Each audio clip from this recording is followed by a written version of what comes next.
Iran ने कहा था पड़ोसी देशों से ईरान की कोई दुश्मनी नहीं है। ईरान के टारगेट पर अमेरिकी सैन्य ठिकाने हैं। ईरान के निशाने पर अमेरिकी सैन्य सामान थे। ईरान के सांसद अमीर हुसैन साबेती ने सरकार से मांग की है ईरान के हिट लिस्ट में खाड़ी देशों के शासकों को जोड़ा जाए। अमेरिका को जमीन देने वाले देशों के किंग को टारगेट बनाया जाए। सऊदी अरब का अल सऊद राजवंश, यूएई का अल नाहयान राजवंश, बहरीन का अल खलीफा राजवंश। और बहरीन साम्राज्य का शासक शाही परिवार है जो 1783 से लगातार बहरीन पर शासन कर रहा है। किंग हमद बिन ईसा अल खलीफा बहरीन के वर्तमान राजा हैं। इनके पास ही देश की सर्वोच्च शक्तियां हैं, जबकि क्राउन प्रिंस सलमान बिन हमद अल खलीफा राजा के सबसे बड़े बेटे हैं।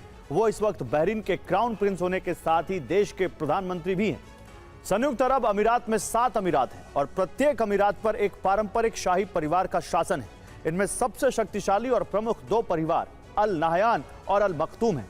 शेख मोहम्मद बिन जायद अल नाहयान अबू धाबी के शाही परिवार से हैं, इसलिए वो राष्ट्रपति हैं, जबकि शेख मोहम्मद बिन राशिद अल मखतूम यूएई के प्रधानमंत्री हैं।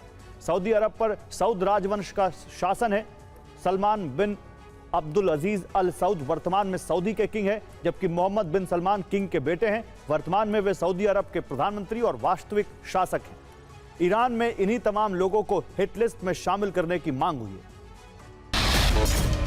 माना जा रहा है कि ऐसे बयानों से ईरान सऊदी अरब, कतर, यूएई पर दबाव बना रहा है। ईरान खाड़ी देशों को डराने की रणनीति आगे बढ़ा रहा है। ईरान की कोशिश खाड़ी देशों को अमेरिका से दूर करने की है। ईरान इस वक्त बहुत अलर्ट है क्योंकि अमेरिकी सेंट्रल कमांड के कमांडर ने अरब का दौरा किया है।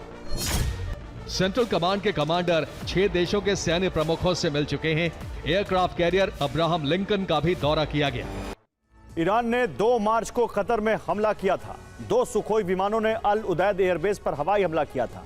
इस हमले के दौरान अमेरिकी बेस पर तैनात एयर डिफेंस और रडार नाकाम रहे क्योंकि दोनों फाइटर जेट काफी नीचे उड़ान भर रहे थे। ईरानी विमानों से बेस पर बमबारी की गई। इस हमले के दौरान ही कतर से F-15 जेट ने टेक ऑफ किया। ईरान के दोनों सुखोई 24 जेट को निशाना बनाया। F-15 के हमले की वजह से ईरान के दोनों जेट फारस की खाड़ी के करीब ही क्रैश हो गए। ईरान का दावा है कि दोनों जेट में सवार 4 पायलट हमले के दौरान जेट से निकल गए थे। बाद में एक पायलट का शव मिला था। कतर ने इसकी सूचना ईरान को दी थी, लेकिन अब ईरान दावा कर रहा है कि बाकी के 3 पायलट को कतर ने कैद करके रखा है और इसकी जानकारी नहीं दी गई। यही कतर और ईरान के बीच नए तनाव की वजह है। अमेरिकी सरकार की कोई ठोस रणनीति नजर नहीं आ रही। ईरान की धमकियों को लेकर अमेरिका का कोई एक्शन नहीं है। कुछ देशों ने अमेरिकी सैन्य अड्डों को हटाने पर विचार शुरू कर दिया है। 7 अगस्त को सऊदी, तुर्की और पाकिस्तान में डील हुई है। तीनों देशों ने मक्का रक्षा समझौते के नाम से नई डील की है।